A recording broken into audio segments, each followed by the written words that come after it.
Hey, welcome back to the Wrestle Vlogs, your place for your wrestling news. In this edition, the Elimination Chamber and my prediction for the matches on the card at this upcoming pay-per-view on Sunday.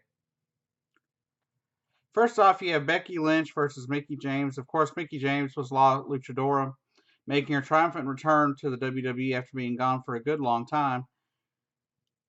And I think in the end, with her returning and being a returning superstar, I think the WWE is going to want to really push her, make her seem really strong. So Becky Lynch, I think, will lose, and I think Mickie James will be your winner at Sunday's pay-per-view. And then, of course, you have the Nikki Bella versus Natalya match. Of course, that goes back to Survivor Series where Natalya took out Nikki Bella, so Nikki Bella couldn't be in the Survivor Series match for the SmackDown women, versus the SmackDown or the Raw women. So this has been going on for a while. Then a few weeks ago at Royal Rumble, Nikki Bella was attacked by Natalya again and got beat up pretty bad. I think this time, I think Natalya will end up winning this particular go around, but I think it'll set up a bigger story going into WrestleMania. But I think Natalya will be your winner over Nikki Bella at the pay per view on Sunday. And this takes me right along to the next match, Randy Orton versus Luke Harper. Of course, Randy Orton's joined the Wyatt family, and who knows what could happen. But I think Randy Orton wins the match over Luke Harper, and I think there may be some interference by Bray Wyatt. That's just what I'm assuming. Not reading that anywhere. I'm just guessing that as a fan. It would be interesting to see Bray Wyatt actually get involved and cost Luke Harper the match, even though Bray Wyatt does have a match later on in the card. And then just added yesterday on SmackDown um, is Dolph Ziggler versus Kalisto and Apollo Crews in a handicap match.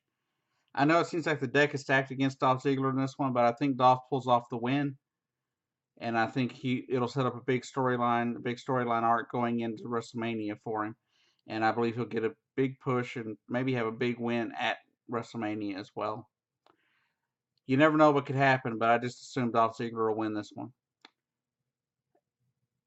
And then that takes me on to the women's SmackDown title match, which is Alexa Bliss versus Naomi. I think Naomi will win. Bliss has been a really good women's champion, but I think it's time for some new blood to have the title for a little while anyway.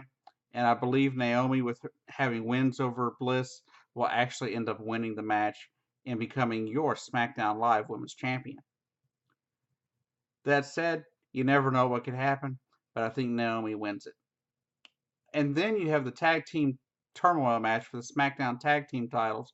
Of course, your champions there are American Alpha, but they'll be going up against the Ascension, Heath Slater and Rhino, Breezango, the Usos, and the Vaudevillains. And it'll be for the tag team title, of course. I think that the Usos end up winning this one. I think it's time for the heel team of the Usos to actually get a big push, and I believe they'll be your champions and making their return to running the tag team division, especially on SmackDown.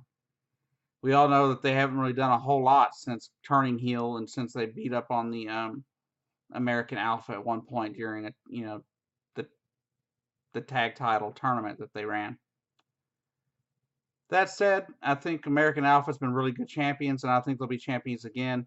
I just think they'll lose at this pay-per-view on Sunday Elimination Chamber, and I believe they'll have a huge match at WrestleMania to regain their tag titles if they have the tag title match on the line at WrestleMania, which I hope they do, because it could be a huge match for the SmackDown brand and really help put SmackDown over the top, I think, for the year, really.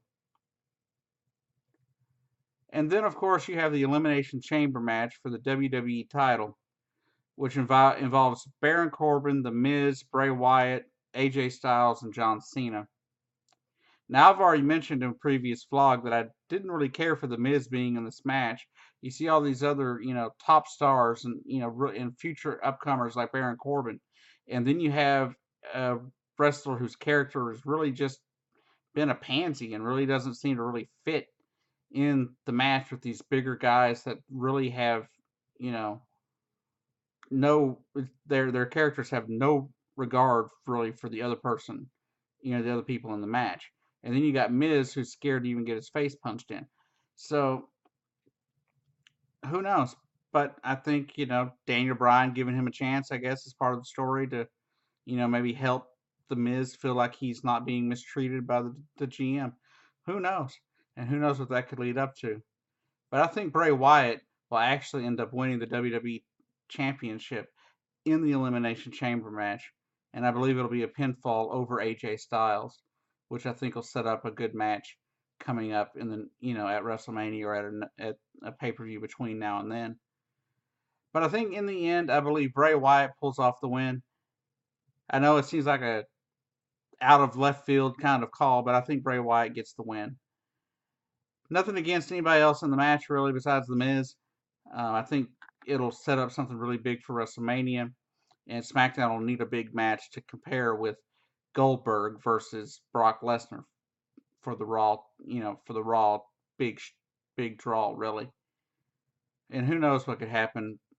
And thanks for watching. I hope you enjoyed my predictions. I hope some of them turn out right. If not, don't hate me for it. And I'll be back next week to discuss some of the Fastlane pay-per-view matches that they have coming up, as well as there'll be a video over the Rock and Roll Express being inducted into the Hall of Fame at this year's 2017 Hall of Fame ceremony. Y'all have a great day, and hope y'all get to watch the pay-per-view on Sunday. Bye.